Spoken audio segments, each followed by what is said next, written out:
submit to the network, either a deployment or any call to any method on your contract, is it takes at least some seconds before it completes. All right, so we're going to start getting into the actual the process of writing and compiling and deploying the code now. So this is a schematic basically of what we are going to do. We're going to write a smart contract that's represented over there on the diagram as contract.sol. S.sol is the default extension of Solidity file. That's where you write the contract. The sol C represents your Solidity compiler. This is an actual exe. If you're compiling it using the exe, the compiler that it comes with, is called solc exe. So when you compile your smart contract, I keep saying smart contract. When you compile your contract, you get two things out of it: a bytecode and an ABI, which is the application binary interface. The bytecode is what gets deployed to the network. The ABI is used when you want to actually call the contract, when you want to call methods on the contract. So the caller needs the ABI.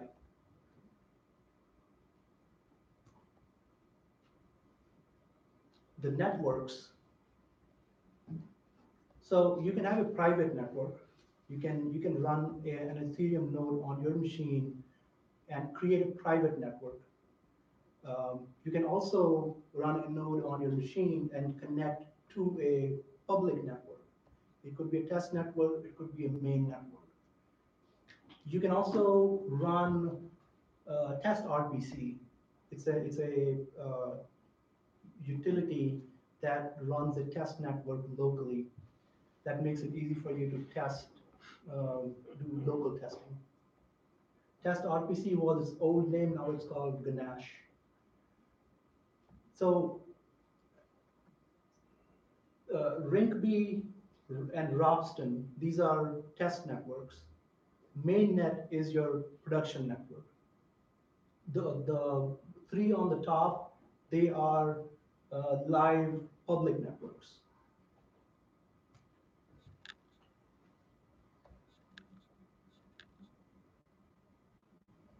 So you can run a node on your machine and connect to a network, or you can use a hosted node. Right? So if you are, especially if you're testing, the overhead of actually creating a node, running a node, it's a heavy operation. Like if you want to, today, I think if you want to run a node on main network on your machine, the size of the chain today is, I think it's around 60 or 80 gigs. So it actually has to download 80 gigs on your machine before it can start actually doing things with it. There are ways to run it in fast mode and all that, but if you want to run a real node to actually validate the transactions and do mining, you will need the full node on your machine. But for development, you don't need to do that. You can use hosted nodes, and that's what we will be using on the second part of the demo.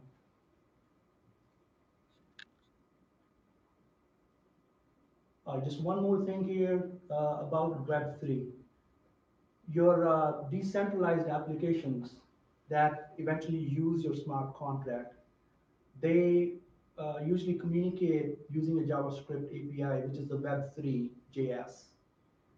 Web3.js has a model where you can set a provider on Web3, and that provider is the one that actually gives you access to the network. So if you're using main network, you use a provider. If you're using a local network or in Fura or some other network, the provider is the one that allows Web3 to connect to your network using JavaScript API.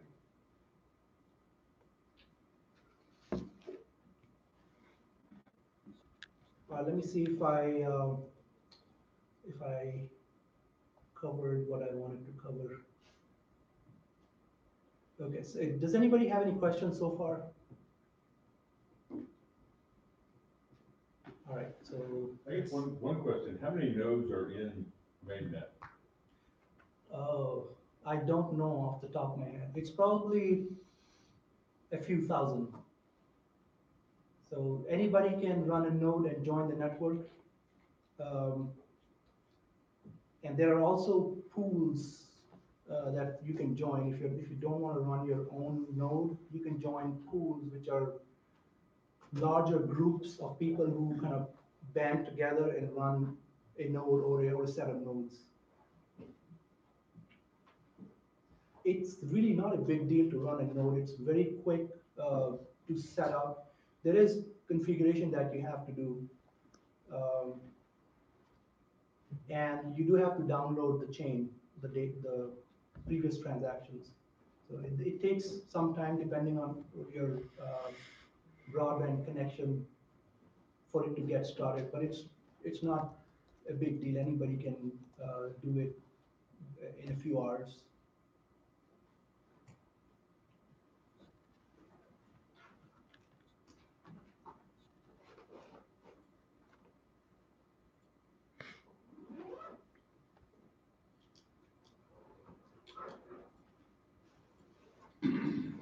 Okay, so remix dot. Your slides. Oh, it's not showing. Hang on.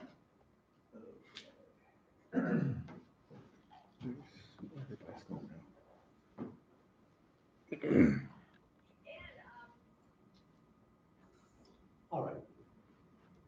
So if you go to remix.ethereum.org, you will see what you're seeing on my screen. So let me just do that here so you can see what it looks like when you just start.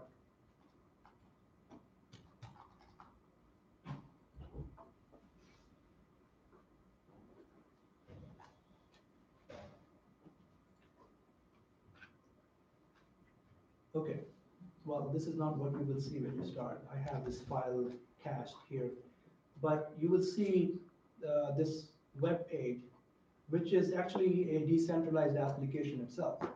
So this IDE is a dApp. You can write your contract right here in the middle, and you can compile it by clicking on this button, or you can have it on auto compile. And then on this run tab on the right, you can execute various methods.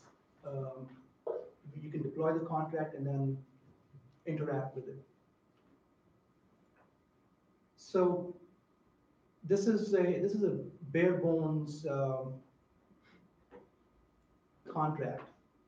So it looks almost like a class in other programming languages. So it starts with the contract, you have the name of the contract, and there's a constructor. And actually, if you go to compile, I'll set it here. Okay. So what you're seeing here on the right in green is a compiled contract. It represents a contract that you just compiled.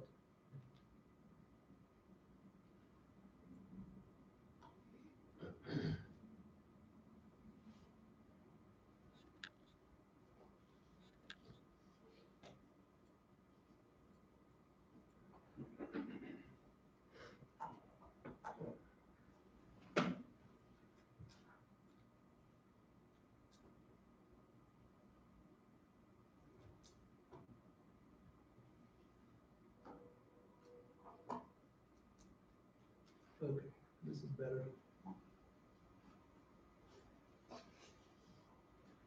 So what we did here is in the constructor, we are basically assigning something called msg.sender to something called an owner. And this is happening inside the constructor. What's important about this, there are two things that are important about this code. Right? So first of all, we have an address here that we define as public, and we call it owner. This is the name of the variable that's holding an address. And the second thing that's important here is on line 39, that we are assigning the sender of a message to the owner. So when you deploy your contract, this constructor is called by the virtual machine as it's creating and instantiating this contract on the blockchain. And it is a transaction. It is a transaction that executes on the blockchain. And any transaction that gets executed on the blockchain has an initiator that initiates it. It could be an external account, like my account, or it could be another contract. So a contract can initiate a contract call, including instantiation of another contract, or an external account like my account or your account, we can call the contract. It is a transaction, and the contract receives some information about this transaction. And that information is represented inside the contract in your code as some global variables. Does the MSG just exist, or do you create that somewhere? It just exists. It's a global variable that exists. It's available for you to just use. So when this contract is instantiated, the constructor is called by the VM. And this msg.sender contains that address, my address or your address, or the address of the contract that called it, that initiated this transaction to create the contract. Right? So this msg.sender is the address that started this transaction. So we are basically, what we're doing here is we are saving that address in the contract. That value is saved right here in this variable, right? So when we do this, the contract is deployed forever, and we know who created it. That's the value of saving that address. You don't have to do this, by the way. This is just, I'm using this to explain the concept of a message and some information that is available to you to use in your contract. So this is a contract that works like a bank. So what we have here is on line 47, we have a what we are calling a mapping of an address to an integer, and we're calling it balances. So these are basically the accounts of people who are customers of this bank. This private here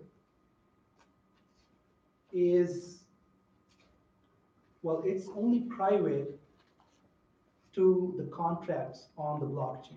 So by private, don't make this assumption that it is not visible out, to somebody else. Like if I deploy this contract on the blockchain, I can go to Etherscan, put my address, find this contract, not my address, the address of the contract. I find this contract, and I can see what the balances are. I can see all the balances of each account saved for anybody to see. I just don't know whose address it is. As soon as you know whose address it is, you know how much money they have. You can also find out, once you have an address, once you know that there's an address that belongs to me, you can also go back and find out who I sent money to, or who I paid, or who I received it from. By who I mean which address.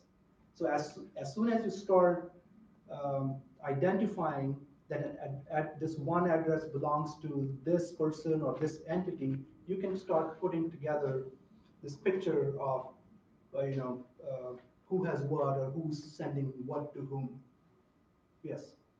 So, there's some things that always roll around, I listen to them, and they are self-contradictory.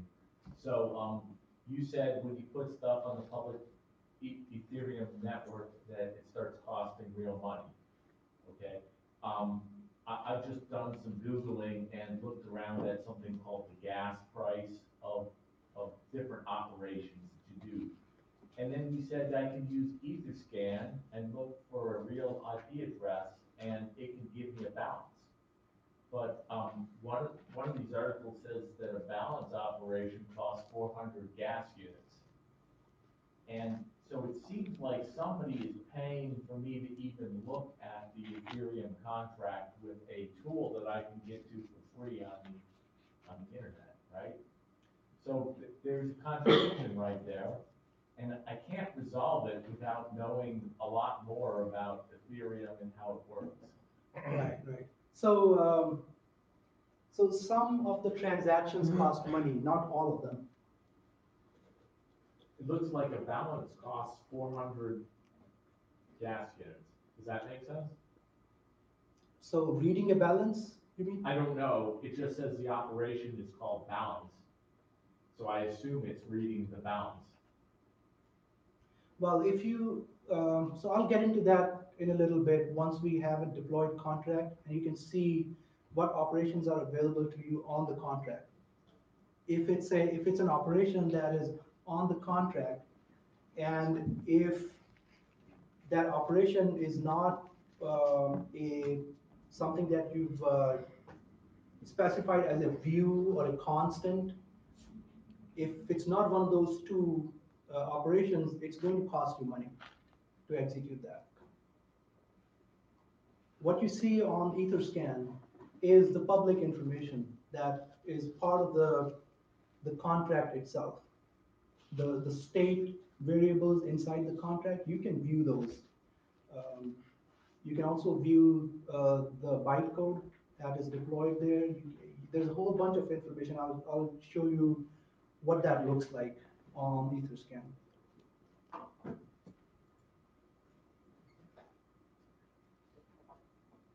Okay, so I just mentioned private. So the mapping is just like a hash table or a dictionary.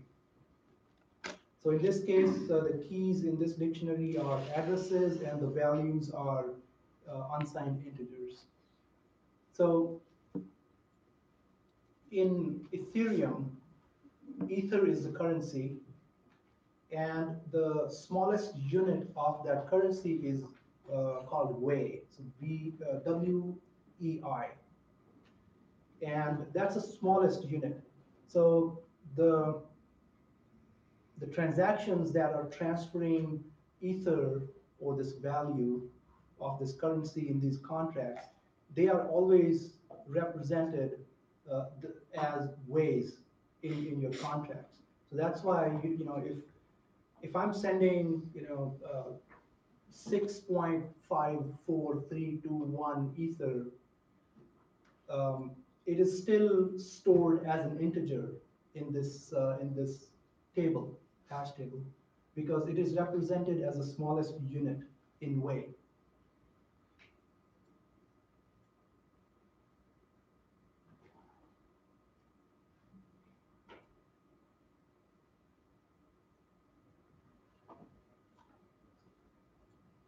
So here's an example of a function that that you can use to actually deposit some Ether in this bank. A few things here. So I'm not gonna really try to point out some things that you're not really gonna remember anyway.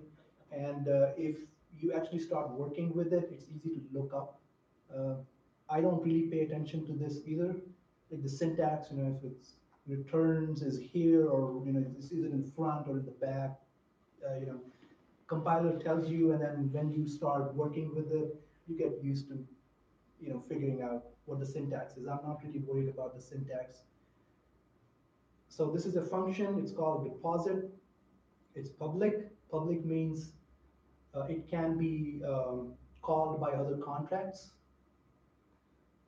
It's payable means this function can accept Ether. If you have a function that you don't mark as payable, it will not accept Ether. And if a transaction is sent to call that method with Ether value, it will throw an exception. Some of these things are new. For example, this payable keyword didn't exist some time ago in an older version of the compiler. So they're adding these things to kind of to make it the system, the coding more easier for developers to write secure code, basically. Right? So if you are going to receive Ether, you have to mark it as payable, so you don't accidentally write functions that you didn't mean to receive Ether. And it's a big deal to receive Ether. Means if you don't save it, or if you don't do what you're supposed to do with it, it's going to get lost or going to get sent to somebody you didn't mean to send. So this is one of those things that that has hurt them in the past.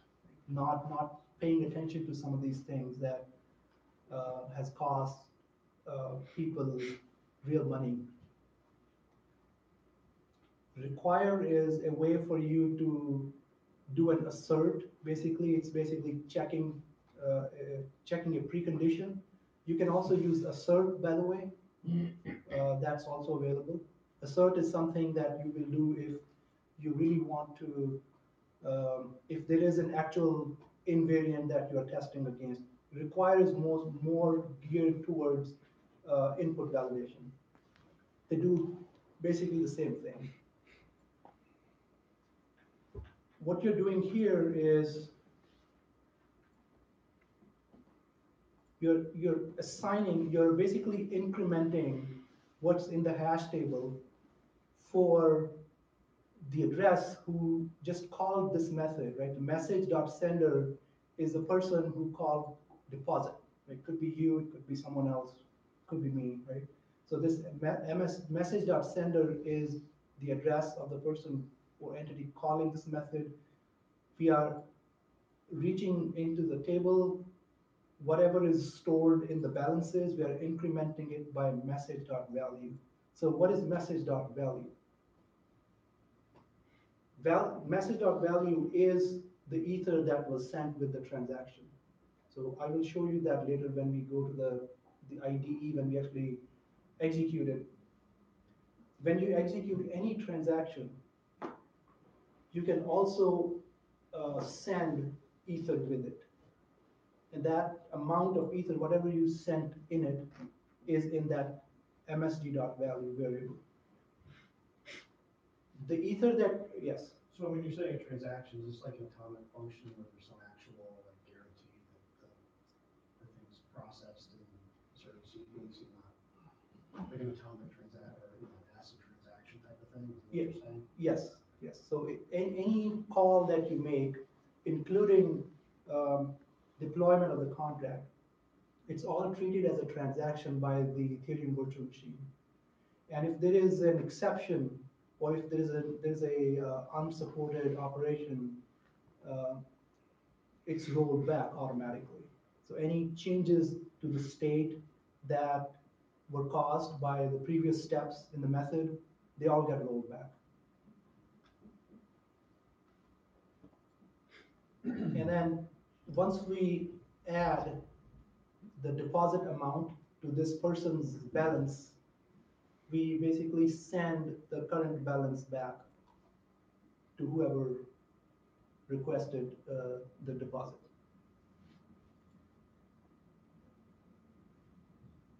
Sorry, so what you just said means that makes it a distributed transaction or no? So if we roll back, if the contract was called by another contract, was called by another contract, then all rollback?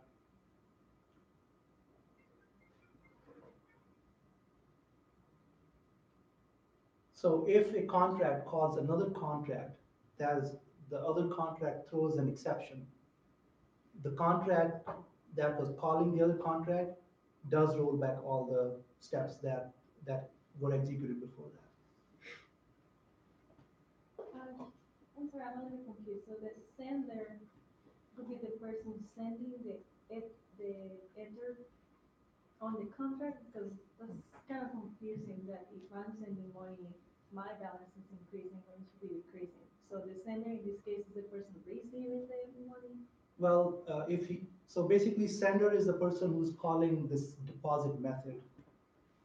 So Oh, what- okay, so it's not, So it could be you. So if you want to deposit money in your account, you will be calling this method.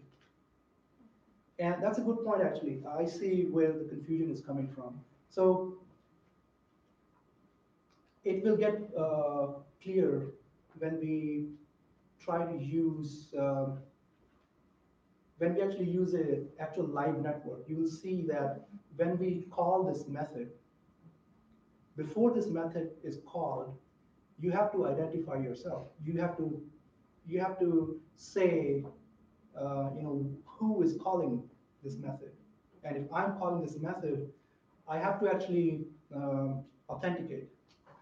I have to say, okay, this is me, this is my account, I'm calling it, so your address gets sent. If I have your address, I can probably call it as you, right? So, but you have to authenticate.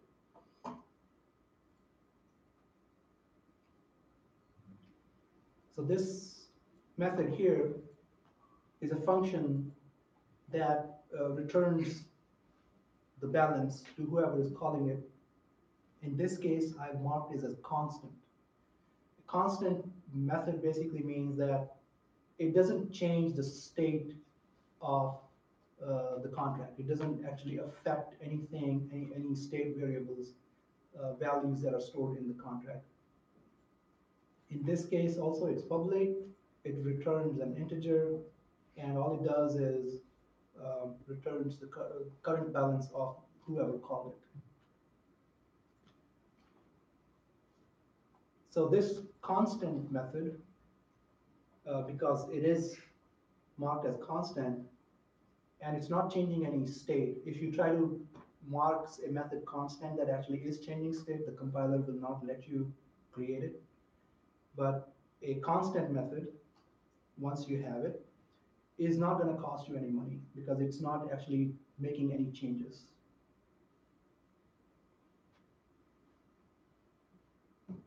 So let's do this. Let's before I go into some other things, let's take this one.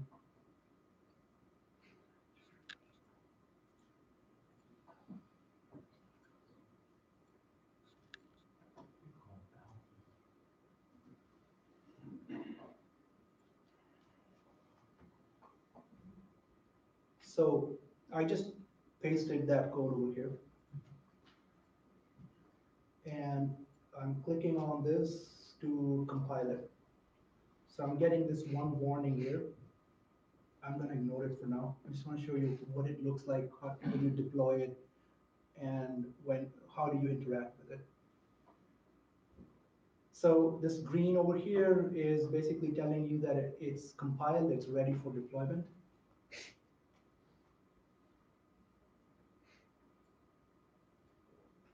Let me see if there's anything else here that I need to find out. If you have more than one contract, it will be listed here in this drop-down. Right now in this file, we just have this one. So it's compiled. I go on the run tab here. Okay, there are a few things here that you should know about. Up here, where it says environment, it says injected Web3. And on the right, it says Brink B4, right? So what it's saying right now is that it is using an injected Web3 instance. I just kind of mentioned it a few slides back. Web3 is your JavaScript API. And what it's saying is that this IDE has an injected Web3 in it that we want to use. And that injected Web3, and I'll get into that where it's coming from. That injected Web3, the API instance, is currently connected to RINC-V testnet.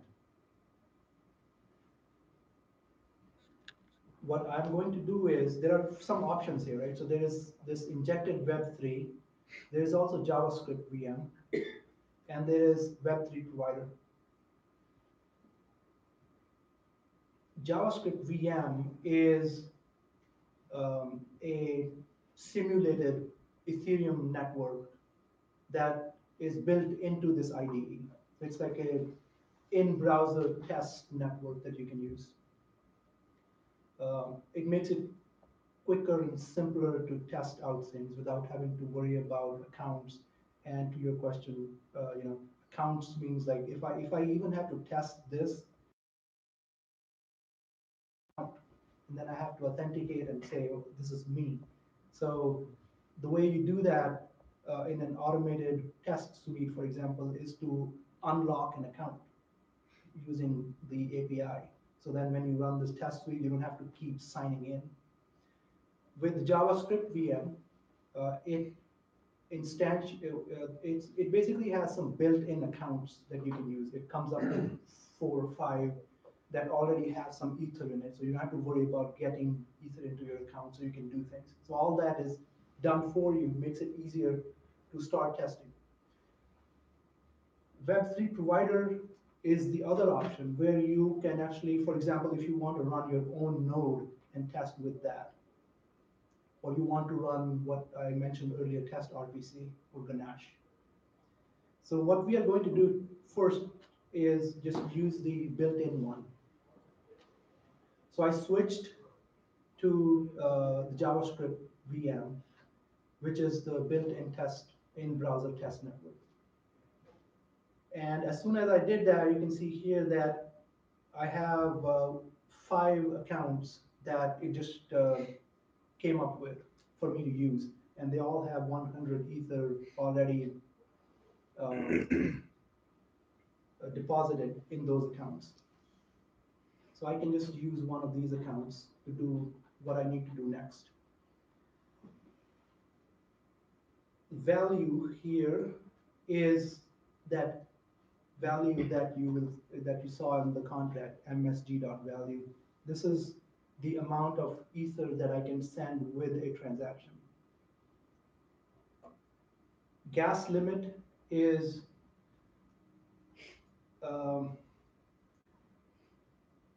it's how much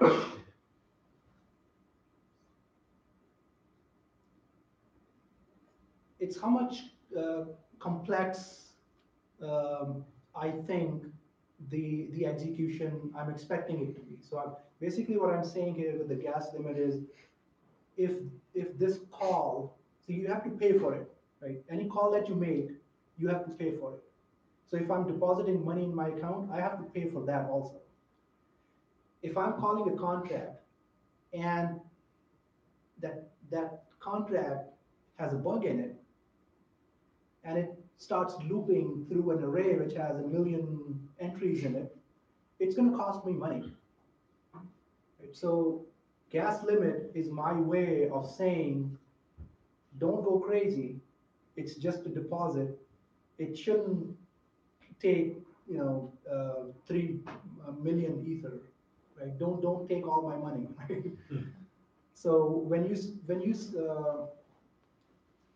associate your address with a transaction, you're initiating a transaction, you are using your account to do that.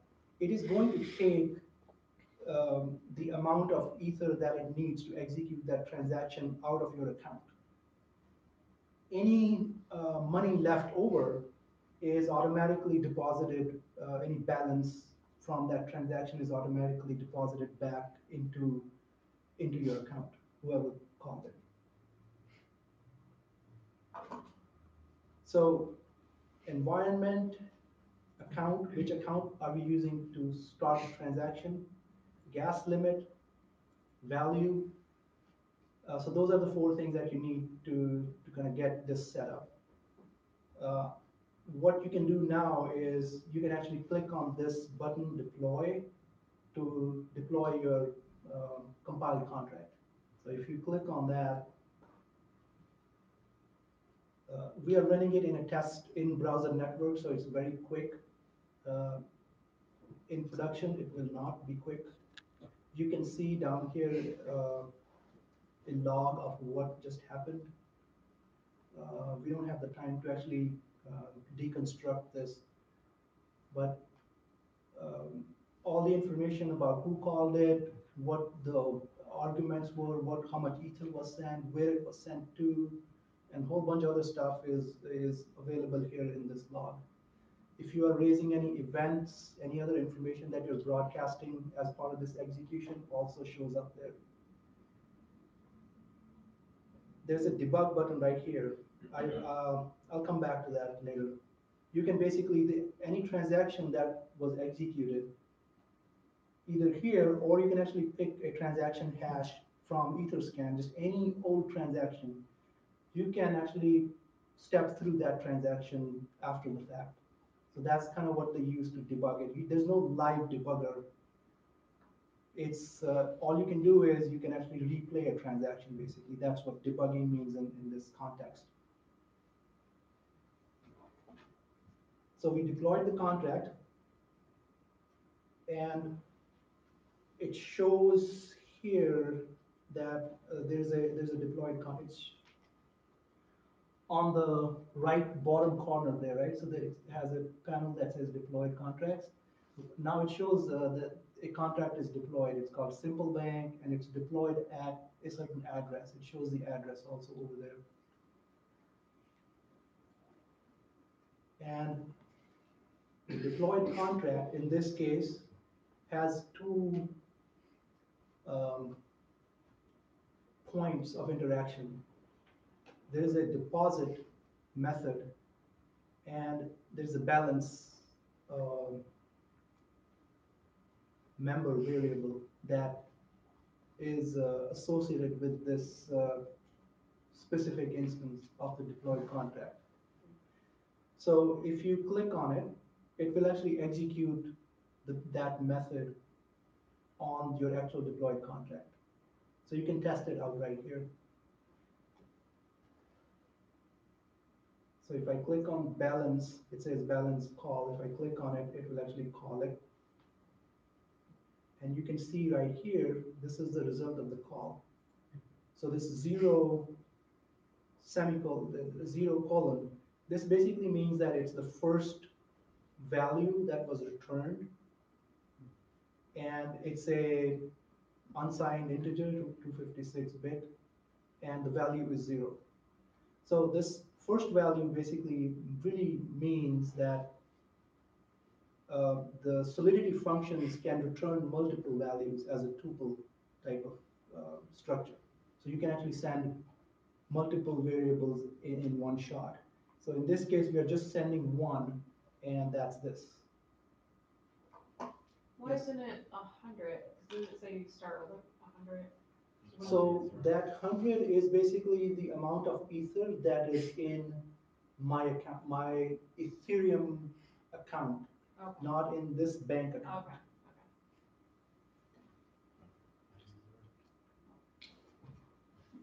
So now if I call this method again, it's not this method again, sorry. If I call deposit method, I can actually send some ether as part of that transaction, and that is the ether that gets deposited in my account in the contract. So let's do that. Let me send, so here I'm going to change this value from 0 to 1, and then call this deposit method. Did you mean one way or one ether? It's I'm just sending one way. How many ways in ether? Because there's a lot of decimal places in that account. Yes. So it's like one with 16 or 17 zeros, something like that. It's yeah. So let's change it. Actually, let's do one ether then. right, so deposit.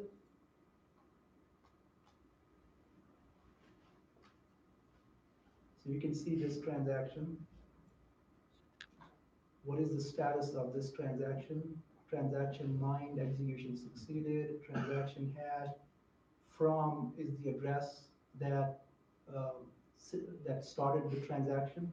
You can see this here. This is basically a hex number, right? 0xCA3, and this is the account that I sent it from here. 0xCA3. If I use a different account, that it will be a different value here. 2 is simple bank deposit method. And this right here is the address of the contract itself on the blockchain, right? It's like a memory address of this this contract on the blockchain. Is that the ABI that you referenced earlier in the schematic? No, this is just an address. Okay. I'll show you that ABI. When we go to the Etherscan, I'll show you over there. So transaction cost, it costs this much gas. Execution cost, hash, input, so a bunch of information here, right? Logs. So here's the value.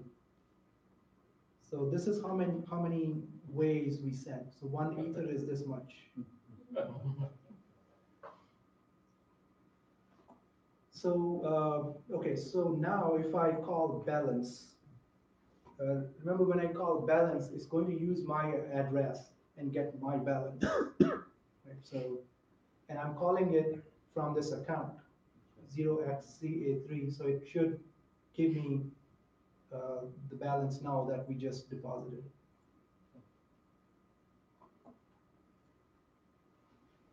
So this is the result of the call. This is how much balance I have. If I go back here and change this account, I'm using DD8 account. I'm going to deposit, let's say, just 1. Let's just make it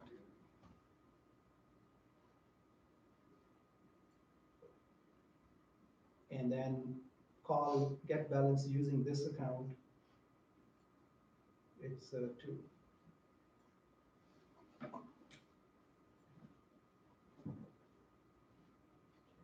You just make up a random address that's not valid, what's it do? If I make up a random address Yeah, like you're trying to spoof somebody or something. Does it throw an error or give you a 0 or? Well, yeah, I mean, if it's an invalid address, yes, you will get an exception. But if it is so here's the thing, right? So thing with the blockchain in general is that you can always send ether to an address. If you know the address, you can send money to it. There's no restriction on that. But you cannot take money out without an authorization. So if I'm trying to send money to an account, I can do that. But I still have to authenticate as a caller. I still have to authorize the transaction. So the way I've written my code is it's using msg.sender. That means it applies to whoever is calling it. So I cannot really, in this case, I cannot just send money to your account. The money is always deposited to the address that's in msg.sender, which is whoever is actually calling it. To call it, you have to actually sign the transaction. I'll show you that later when we use the MetaMask. So to start an actual real transaction, you actually have to say, yes, it's me. And I have to type in a password. Well, I have to authenticate. Yeah. So it can only be me. I'm having an error when I'm running it, so I don't have the constructor, and it says the constructor should be payable if you send value. So I'm not sure if you had any constructor there that I'm missing.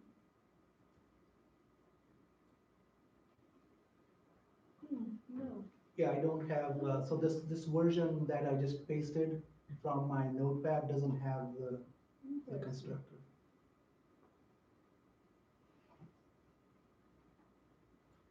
The compiler is saying that, so if a transaction to create a contract on the blockchain, that transaction can also have an associated amount of ether sent with it. So a constructor basically saying is that if that's really your intention to receive ether as part of the creation, you should mark it as payable. That's probably what it's saying. All right, so let's do this. So this is, so let's just recap this. So it's 7:45, right? How much time do we have? Oh, 30 minutes, does that sound good to everyone? About 30 minutes. All right, I think we have enough time. So what we just did was we just wrote a simple contract. I just showed you what message.sender is, what message.value is. There's something called gas that you have to pay for when you do some transactions. There is, let me see. Private is not really private, right? So you have to keep that in mind. It's just private, meaning that it's not callable from other contracts on the blockchain. It's still visible to whoever can go to Etherscan and find it. So we just wrote this simple contract. We compiled it, deployed it on a test in-browser network. We made some method calls on it.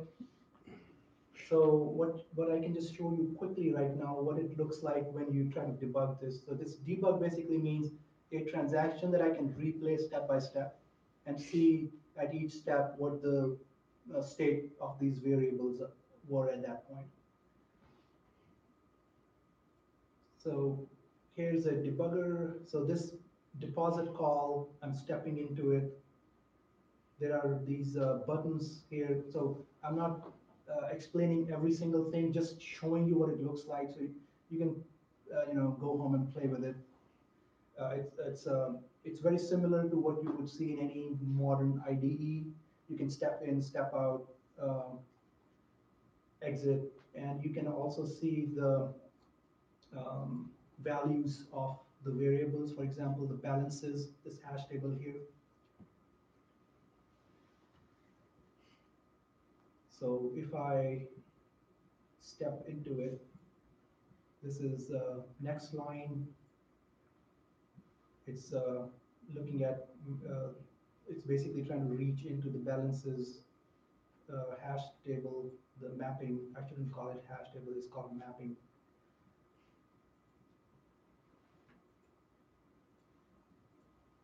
And you can see on the right what the actual state is before it and after it.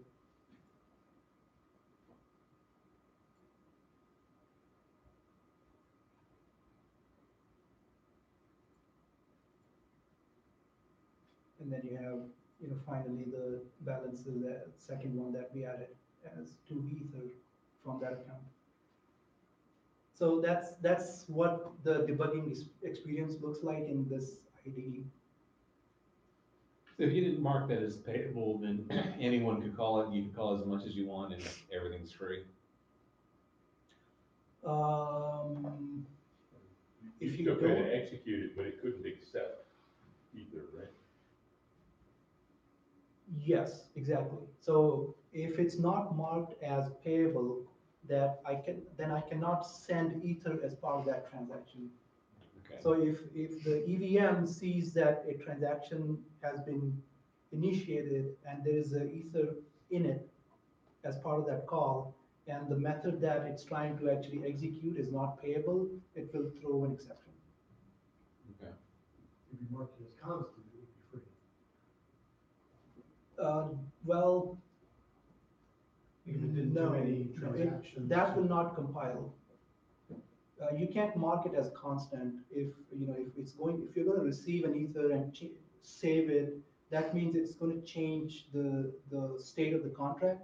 I mean, if you took, I guess, I mean, if you took, marked it as constant and payable, it would fail regardless of whether you did something with that, ether. Okay, so the question is, if its method is marked as constant and an ether is sent to it, and you actually don't do anything with it, what will happen, right? That's a good question. I think that it will execute and the ether will be lost. But good one, I'll try it out and see what happens. Yeah. Can you give an idea of some of the costs related to gas and these transactions? Yes. So let's get to that now. So when we execute a transaction, because there's you will see what the approximate cost is, and you can see it, the plugin, the extension that I was talking about, that you can install a Chrome extension that you can use to authenticate, sign a transaction and do real transactions. It will show you the amount of gas that is expected to be used in this transaction in Ether, and also it will convert it, show you in dollars also. Is it like 0? I'm sorry, let me turn this down.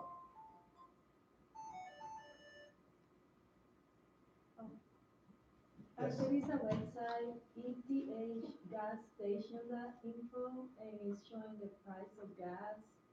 So it's saying that the gas price is 5 gigaweight, like that unit, and it's like $0.045,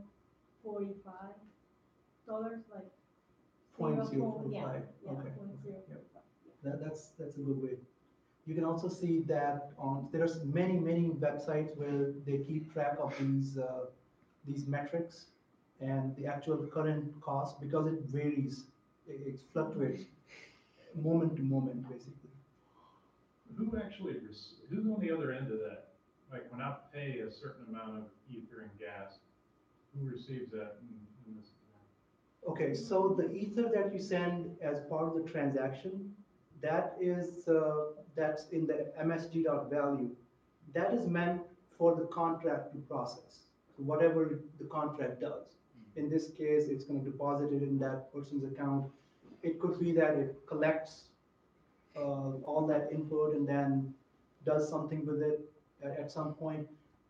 The gas is not the same as that ether in msg.value. Right. So gas is basically an execution cost that you have to pay, and that cost goes to the miners. To the mine, okay. Yes. Gotcha. So people who are running these nodes. So it's almost like, if you get a VM in Azure or AWS, right? You're paying for the server basically. Right, yeah. Now, one question I have is like in the scenario, I think he asked that someone by mistake sent ether to an address that is incorrect. I mean, incorrect saying it's not the sender you wanted, but it is a valid address. So then that person will receive it, and because that person would authenticate that is the owner of that address, they will be able to get the ether. However, in order to get it back, it's mostly that person would like to return it. They could send another transaction to the original address, but otherwise it will be kind of lost forever, right? Well, in this code that we just wrote, there is no way to carry out that scenario, because the address, we're not sending address as a value, right? It's the msg.sender that cannot be spoofed. So whoever is actually calling this method, deposit or get balance, it's the person who actually said this is my address, and they actually sign it. Actually, because this thing is coming up again and again, right? So Oh, no, I'm not referring to this function, I'm referring overall in Ethereum. If someone uses Ethereum for making a transaction, right? And if you are making a transaction to an address, and by mistake you misspell a number on that address. But Well, it's you won't be still a able to valid address. authenticate. You will not be able to even start that transaction because the address is actually generated from the public key of your account. So when you set up an account, it's basically a public key pair that is used. There's a private key and there's a public key. There's actually a set of public keys. So your address is actually generated from the public key of that pair. And when you start a transaction, you sign it with a private key. So if I guess she's saying if she had your public key and his public key, and she meant to send money to you, and she actually used his address, you can't. she would know both, so I mean, she could just pick the wrong. But she address doesn't have my private key. She has to have my private key also. in order to send you money. I mean, not talking about this example. Oh, but just okay, saying in right, general. right, yes, of course. She can send me the money, You're just out of luck. yes. So what she will do is, no, I'm actually in luck. She can So send me how she's much out she of luck, wants. she sent it to the wrong person. So- Yeah, and there's no way to get it back. Like, it's not like in the bank where I say, okay, I can call the bank. Yes, you can't get There's it no back. way. No, Yes, there's no yes. way. To get it back from my account, I actually have to authorize it using my public key. To get it out of my account, you have to have my public key, private key. So private key, so this whole concept actually applies to Bitcoin also. So that's why private key is guarded, as, you have to really make sure that there's no way anybody can get hold of your private key. And that's why people don't like to use the central exchanges like Coinbase. Because if you have an account in Coinbase, you have Bitcoins or Ether there, you don't have the private keys of those accounts.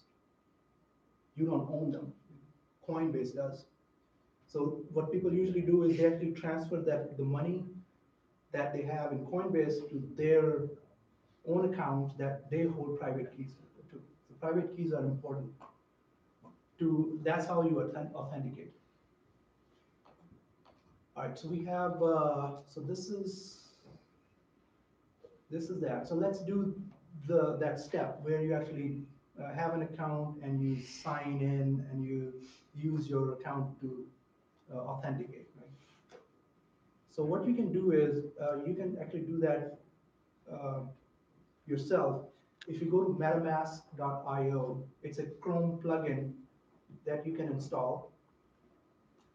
And there is just a bit of setup that you have to do. I won't be able to walk you through this setting up an account. I can show you what it looks like. It's very simple. You just really click some buttons and all you really have to do is just make sure that you don't lose your keys. That's all. Okay, so let's do this.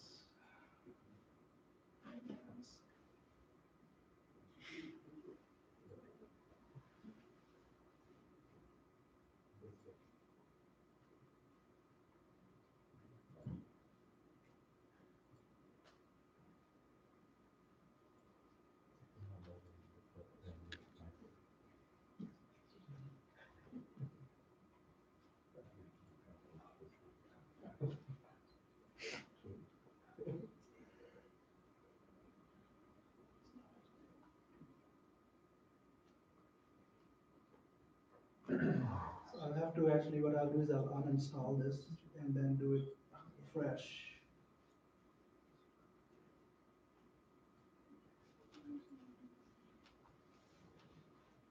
So basically what just happened was that I already had MetaMask installed and it only allows you one, I don't want to say account, one set of accounts, I guess. It's one repository of accounts. So what I'll do is I'll basically just reinstall this so I can rebuild an account.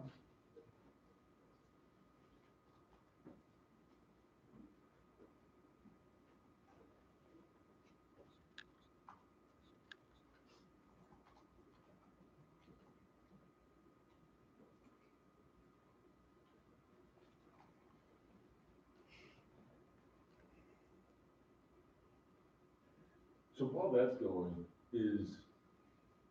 so way and ether is a currency and gas is a commodity, right? So gas is related to basically processing cycles. But the value of those in ether will change. That's why you put a gas limit, but Yes. you pay for it in ether. Yes, exactly. And you said that the price of gas changes very, very rapidly? It changes from moment to moment, yeah, it could stay the same, depends on the network conditions. Okay. It's all just based on the current rate of difficulty and everything in the network and Yes, what it's taking to compute a block? yes. So another thing that you can actually do is when you submit a transaction, you can actually also specify how much you are willing to pay for that transaction. So the miners, they actually can decide, it's their choice, it's a part of their configuration, the node that they're running. They can decide that they want to actually process this transaction first, because they get more money if they process this transaction because I'm allowing them to actually deduct more money from my account. So you can basically prioritize your transaction for the network that way. So is that running in two different nodes, basically at the same time to get a quorum, or how does that work? Well, so the miners don't get paid per transaction, they get paid per block. So when the block is mined, which contains certain transactions, so uh, the, the gas consumed by executing those transactions, they are actually awarded to the miner who wins. So it's like a gamble for the miners. So not everybody gets paid. It's the person, so everybody is using the computing power to do the mining, but only some of them get paid. Depending on the algorithm. In Bitcoin, I think it's mostly just the person who actually solved the puzzle. With Ethereum, they have a more, they also pay out the second or third order, I think. They're called uncles. They're not the actual parents, they're uncles. They also get paid some amount. So it's not per transaction. Okay, so when you started, okay, so I actually ended up walking you through these steps. So I just installed it. Over here, you can see different networks, main network, Robston, Coven, Rigby. Robston is the one that's closest to the actual production main network because it's using the same consensus algorithm. Rigby and Coven, they are using different consensus algorithms. They're not the same as the main network, but they're faster. Localhost is if you're running a local node. Custom RPC is just, you can just point it to some node that you know the address of. So I'll just switch to Rigby. I'll do this accept. Nice to have everybody reaching you.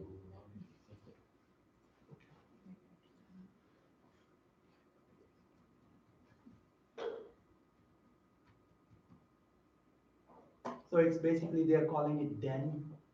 That's where your accounts are. They're basically generated from a seed. They're all generated from, there's an algorithm that you can use to generate the same list of accounts in the same order using the seed. So I'll do it like this, create, it's not long enough, okay.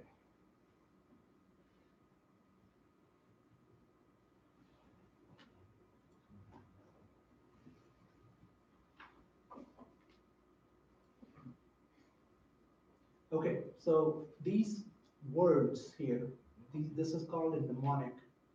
This is the key that you can use to recreate your addresses and private keys and public everything. So this you want to save this when you create an actual account that you're going to use on the main net. You want to save this information. You can recreate your account information even on another machine or somewhere else later in the future if you lose that information. If you have this, you're good.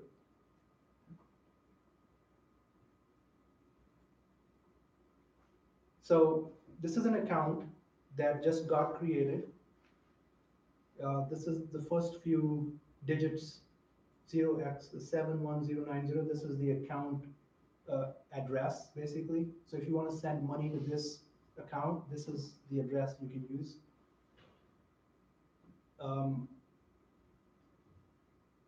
There are some, okay, let me see. So there's an account. You can copy that address to the clipboard, so if you want to use it for something in the transaction or something. You can export your private key, save it. So there's a few things here. View account on Etherscan. So if you click on it, it'll actually take you to Etherscan on that address, and you can see what's in that account right now, what the balance is, for example. So it's visible to anybody who has the address. And we'll do that. Let me see how it looks right now if I click on it. So you notice in the address bar, it says rinkb.etherscan.io. If you just go to etherscan.io, that's the main net.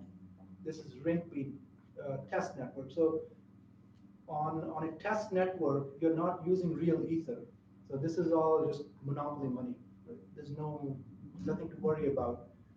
On the main net, it's real ether.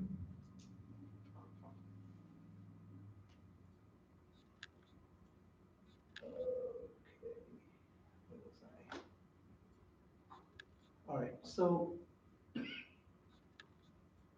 what I just did when I installed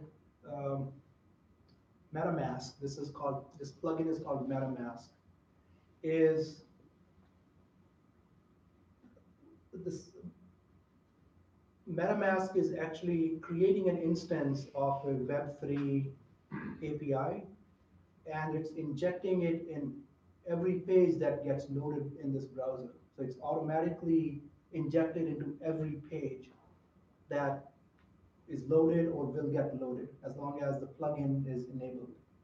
So what that allows you to do is that makes it easier for consumers to interact with an Ethereum network. So to deploy it, to send transactions, to send Ether, receive whatever they need to do.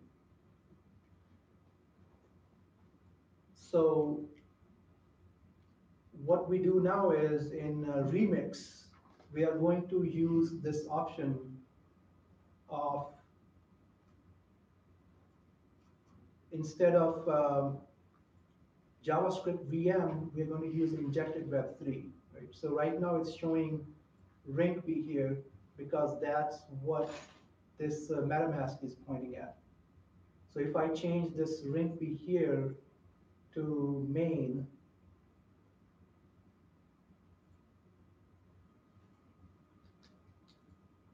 come on, let me try something else.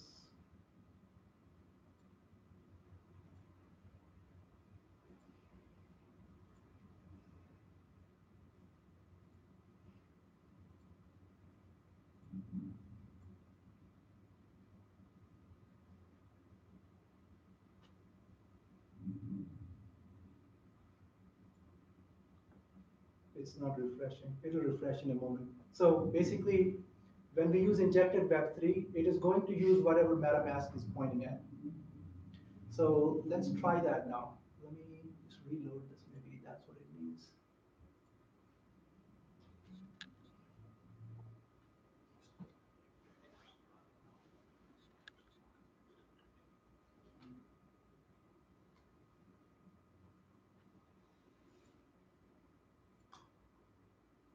So the injected Web3 is pointing to Rockston test network.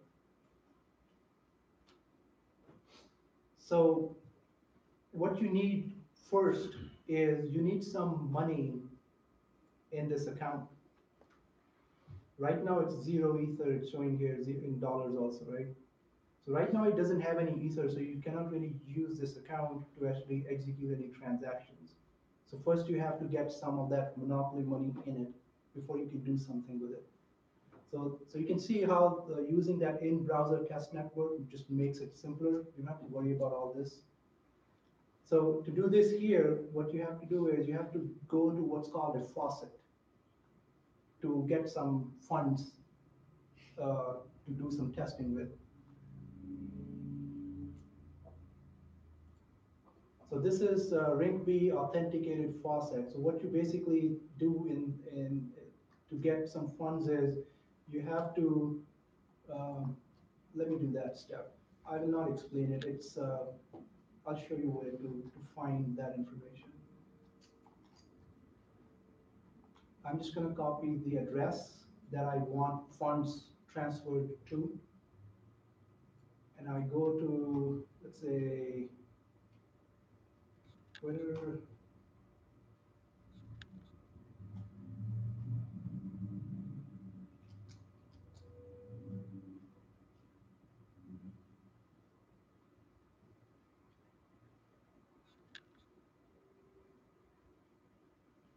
So I am logged in already.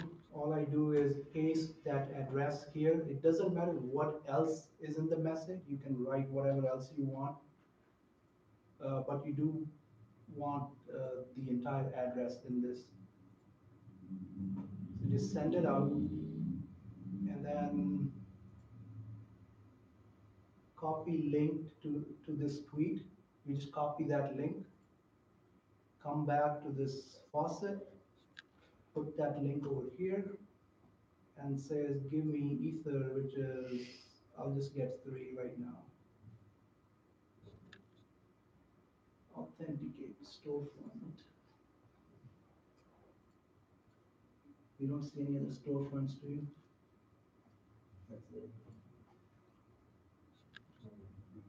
Okay, so it accepted the request. It's going to send 3 Ether. It should show up here shortly.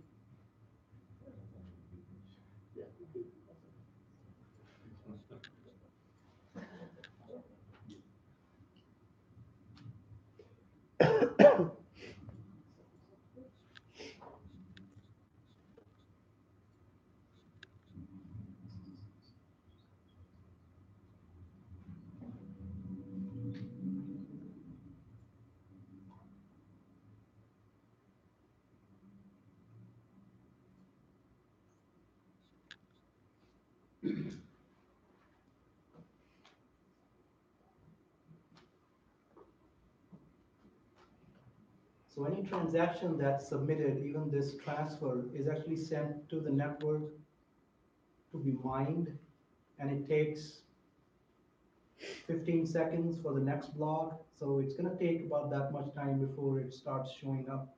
So that's just one node that's validating the transaction, right?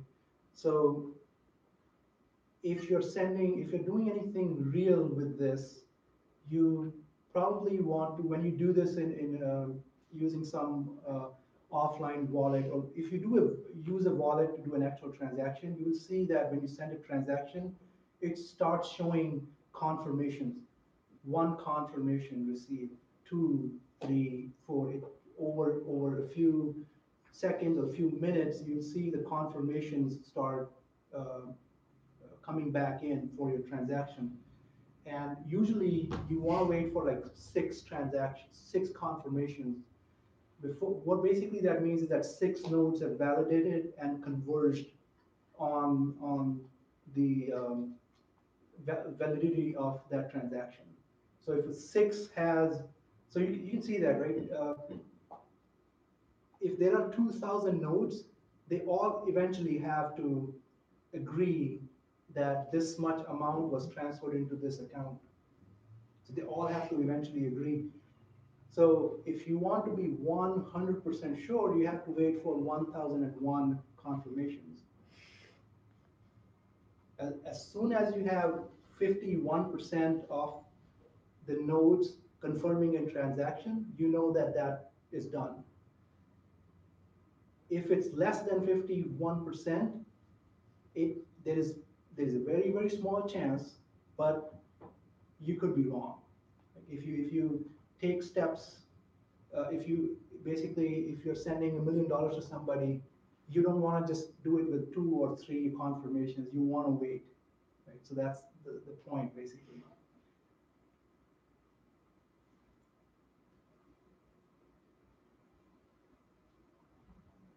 It is still working on it, I guess. Let me see here.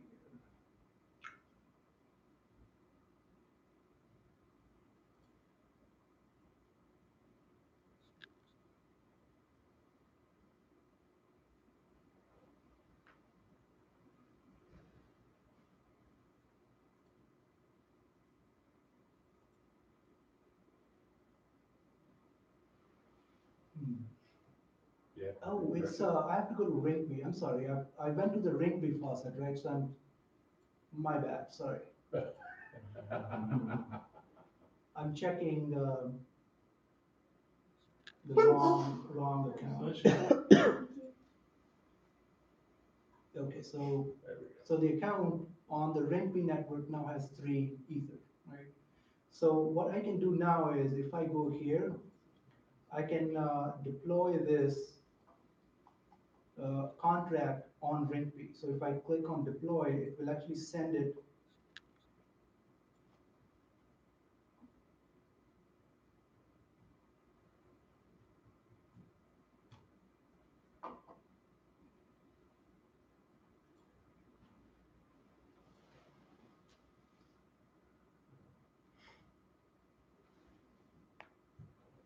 Invalid address. If you use an injected folder, please check if it's unlocked. Okay. But you need an account selected, or? Yeah, it's not showing up here. Okay, let me try something here. Settings.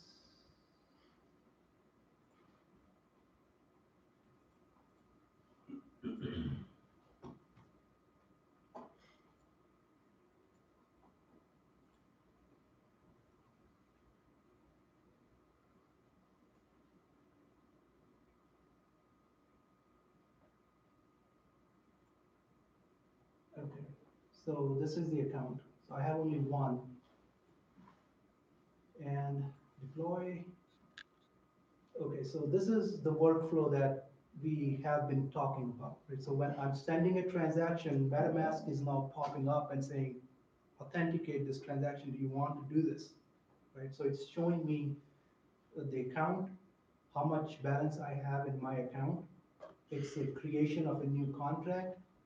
It's saying the gas limit, I can change it. This is my option of changing gas limit, gas price, whatever, max transaction fees. So here it's showing you how much it can cost you.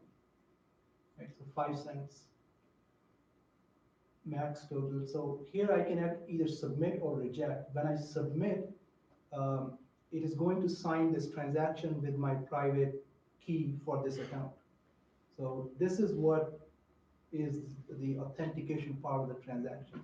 So if I do that, it is now signing the transaction and sending it out to the network for the nodes to mine.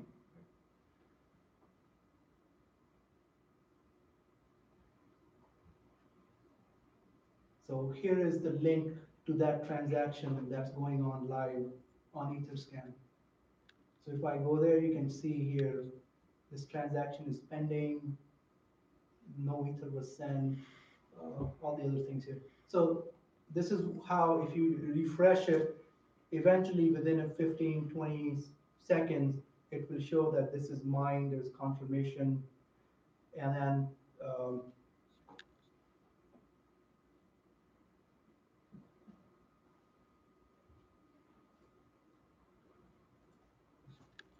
that it's deployed. So here's a transaction is success, 30 seconds ago. See here, right here, 2 block confirmations. This is how you'll see how many nodes have actually confirmed the transaction. So this is the address of the contract. Now you can do the same thing here. You can get balance.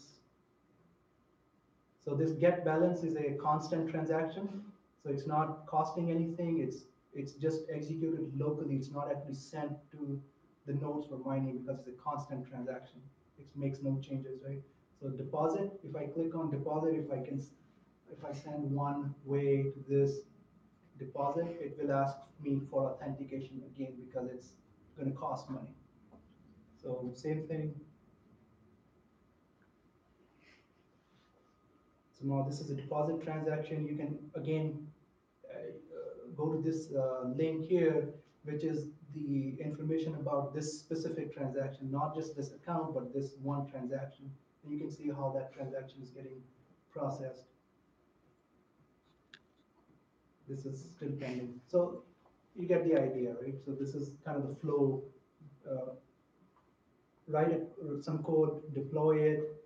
If you're deploying it to the live network, you have to pay for it, and you can execute the transactions. Same flow.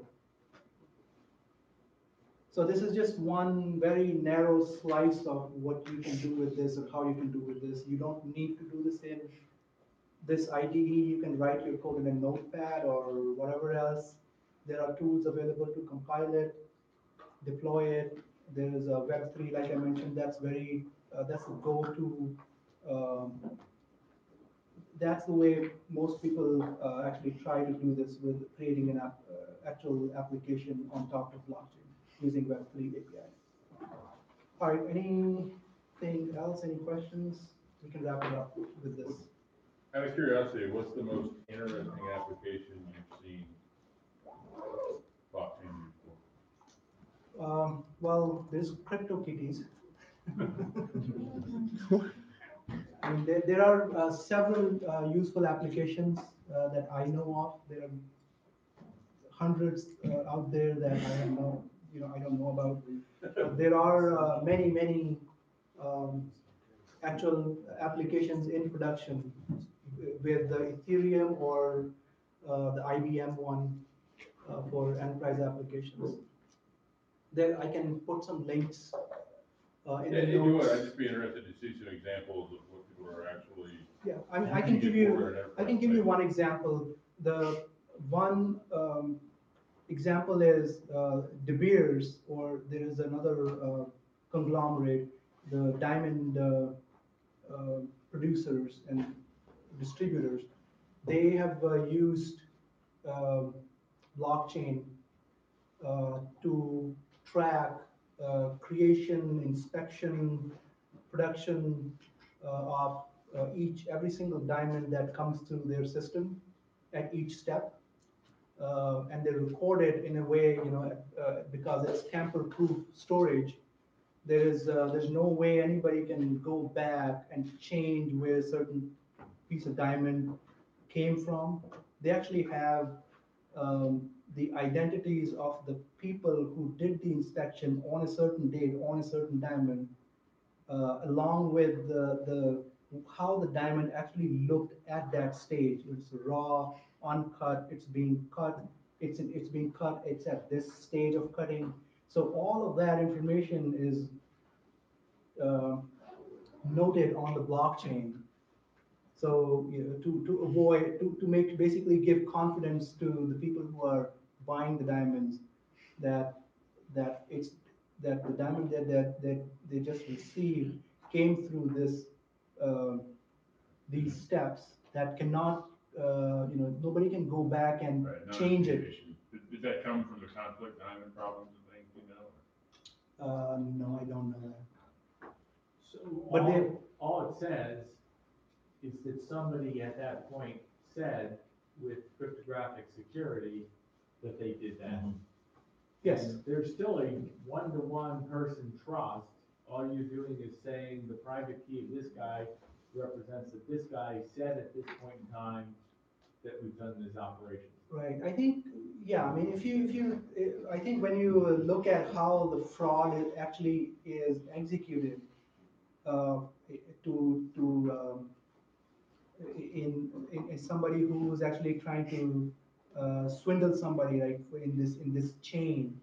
The way they would usually do it is go back and change the documents or change something that now says it's something else. This diamond is something else, or it came from somewhere else.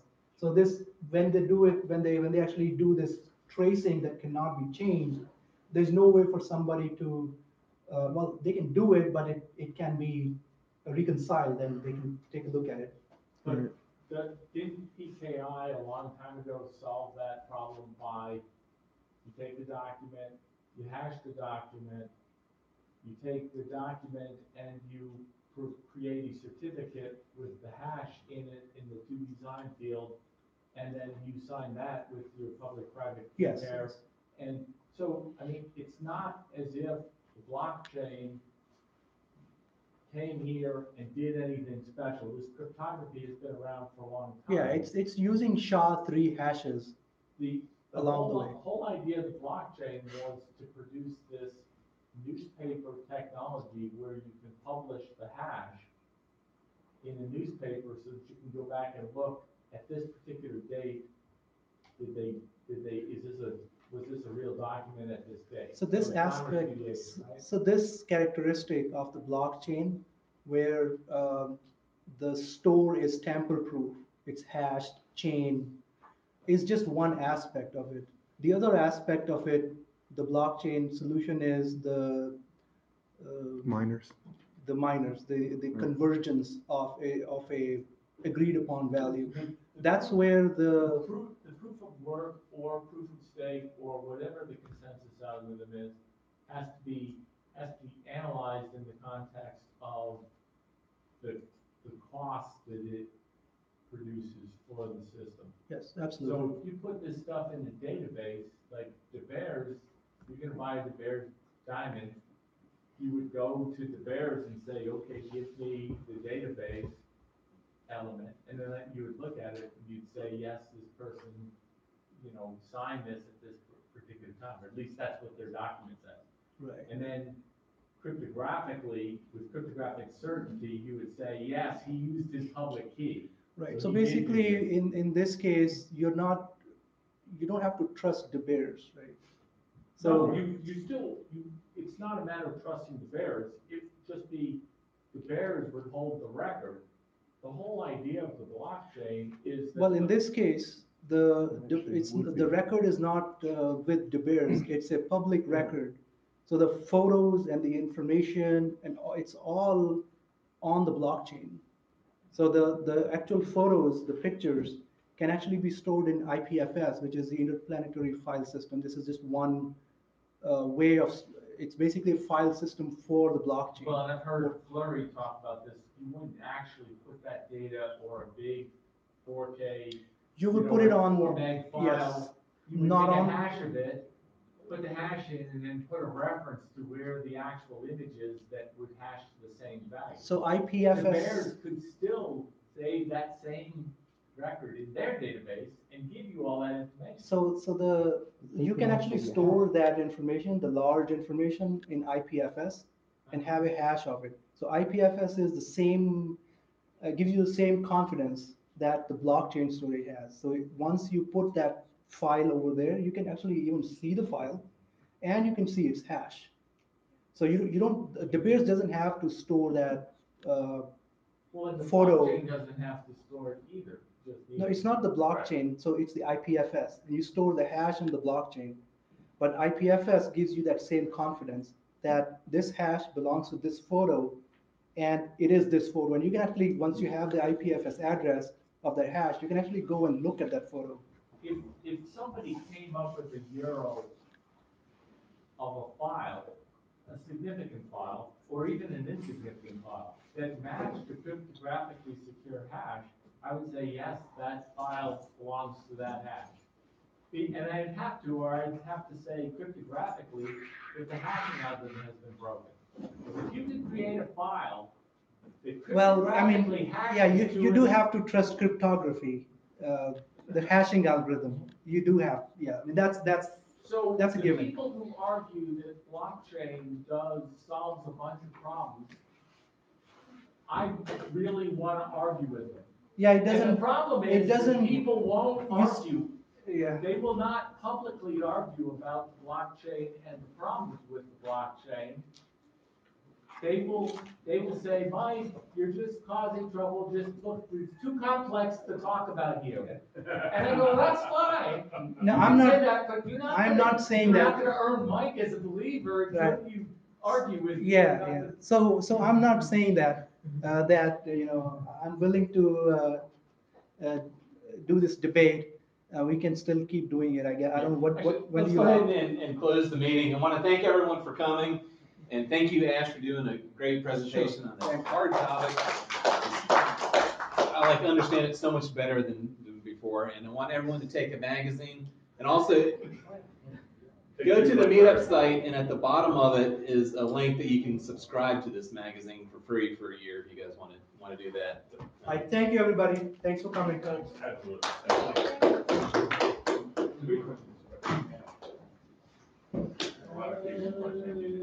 That's only one of the many big questions Yeah. about